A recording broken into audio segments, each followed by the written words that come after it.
اعوذ باللہ من الشیطان الرجیم بسم اللہ الرحمن الرحیم۔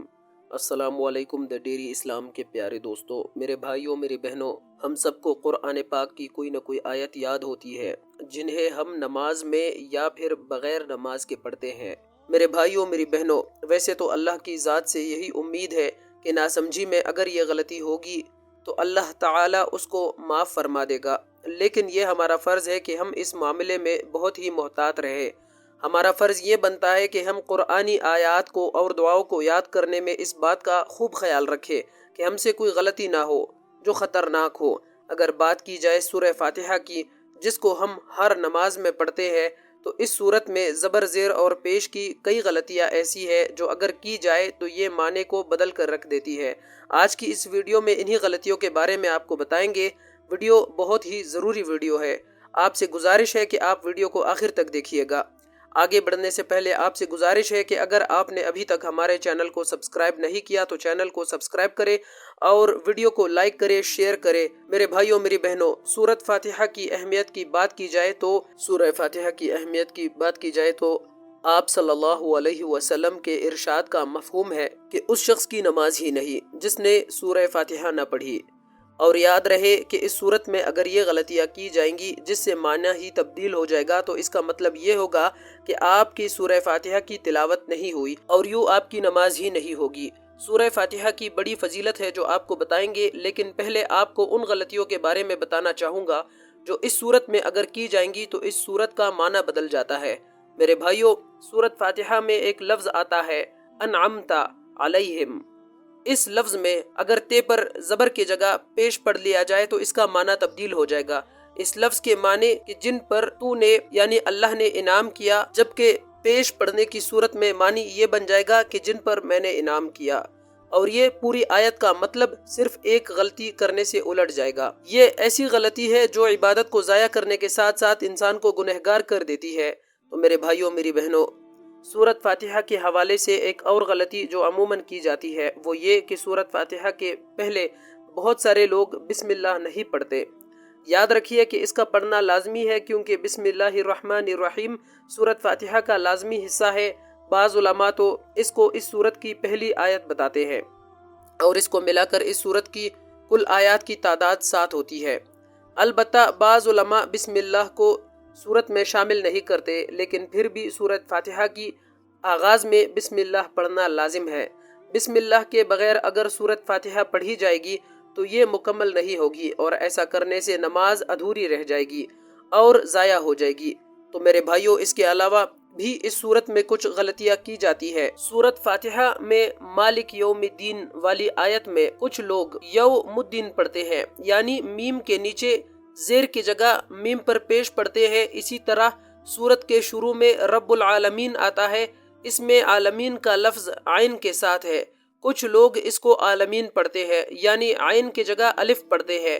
یہ بھی سنگین غلطی ہے۔ اس کے علاوہ سورۃ فاتحہ میں کئی غلطیاں ہیں جو لوگ کرتے رہتے ہیں۔ یہ غلطیاں ایسی ہے کہ جن سے معنی میں فرق آتا ہے اور نماز ضائع ہوتی ہے۔ آپ کو بتانا چاہوں گا کہ اس سورت کی آیت میں 2 جگہ ضاد استعمال ہوا ہے۔ اکثر لوگ ضاد کی جگہ ذے پڑھتے ہیں، یعنی صحیح مخرج سے ادا نہیں کرتے، اس سے بھی معنی بدل جاتا ہے۔ اسی لیے ہمیں چاہیے کہ قرآن پاک کی تلاوت کو صحیح طریقے پر سیکھا جائے اور اس کو قرأت کے اصولوں کے ساتھ سیکھنے کی کوشش کی جائے، ورنہ چھوٹی چھوٹی غلطیاں کہ جن کو ہم خاطر میں نہیں لاتے، یہ غلطیاں ہمارے لیے نقصان کا باعث ہو سکتی ہے اور ہماری عبادت کو ضائع کر سکتی ہے۔ اللہ تعالیٰ خود قرآن پاک میں ارشاد فرماتا ہے کہ قرآن کو ترتیل کے ساتھ پڑھو۔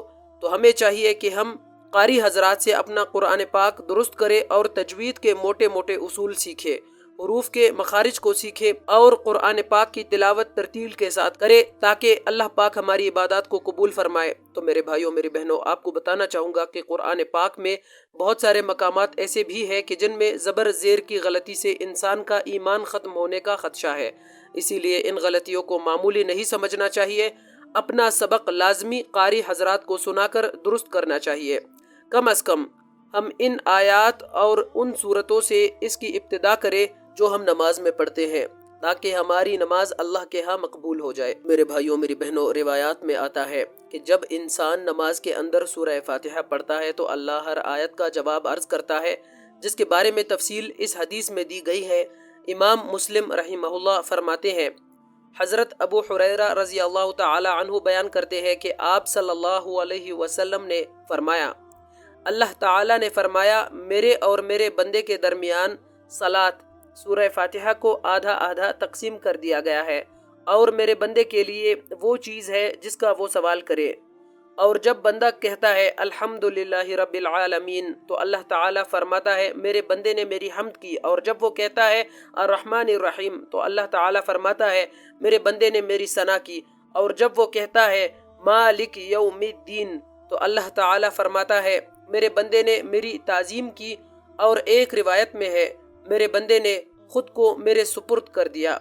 اور جب وہ کہتا ہے ایاک نعبد و ایاک نستعین تو اللہ تعالیٰ فرماتا ہے یہ میرے اور میرے بندے کے درمیان ہے، اور میرے بندے کے لیے وہ ہے جس کا وہ سوال کرے۔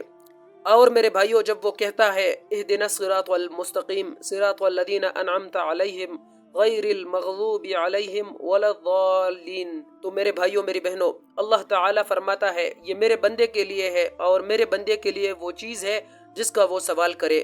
میرے بھائیوں، کتنی بڑی سعادت کی بات ہے، اللہ تعالیٰ اپنے بندے کو ہر آیت پر جواب عرض فرماتا ہے، لیکن بندوں کا یہ عالم ہوتا ہے کہ وہ غفلت میں ڈوبے ہوتے ہیں۔ اس صورت کے اور بھی بہت سے فضائل ہیں۔ روایت میں آتا ہے، حضرت ابن عباس رضی اللہ عنہ بیان کرتے ہیں، ایک دن جبریل علیہ السلام آپ صلی اللہ علیہ وسلم کے پاس بیٹھے ہوئے تھے تو انہوں نے اوپر کی جانب سے ایک چرچراہٹ کی آواز سنی، تو حضرت جبرائیل علیہ السلام نے سنا یہ آسمان کا ایک دروازہ ہے جو آج کھولا گیا ہے اور آج سے پہلے کبھی نہیں کھولا گیا۔ اس دروازے سے فرشتہ نازل ہوا۔ حضرت جبرائیل علیہ السلام نے کہا یہ فرشتہ جو زمین کی طرف نازل ہوا ہے یہ آج سے پہلے کبھی نازل نہیں ہوا تھا۔ اس فرشتے نے آ کر سلام کیا اور کہا آپ کو دو نوروں کی بشارت ہو جو آپ کو دیے گئے ہیں اور آپ سے پہلے کسی نبی کو نہیں دیے گئے، ایک نور فاتحۃ الکتاب اور دوسرا سورہ بقرہ کی آخری آیتیں، ان میں سے جس حرف کو بھی آپ پڑھیں گے وہ آپ کو دے دیا جائے گا۔ یاد رہے یہ برکات ہمیں تب ہی حاصل ہوں گے جب ہم اس سورت کی تلاوت ٹھیک سے کریں گے۔ تو میرے بھائیوں، اپنے تلاوت کو درست کرنے کی کوشش کی جائے اور اس ویڈیو کو صدقہ جاریہ کی نیت سے دل کھول کے شیئر کریں۔ امید کرتا ہوں آپ کو آج کی میری یہ ویڈیو پسند آئی ہوگی۔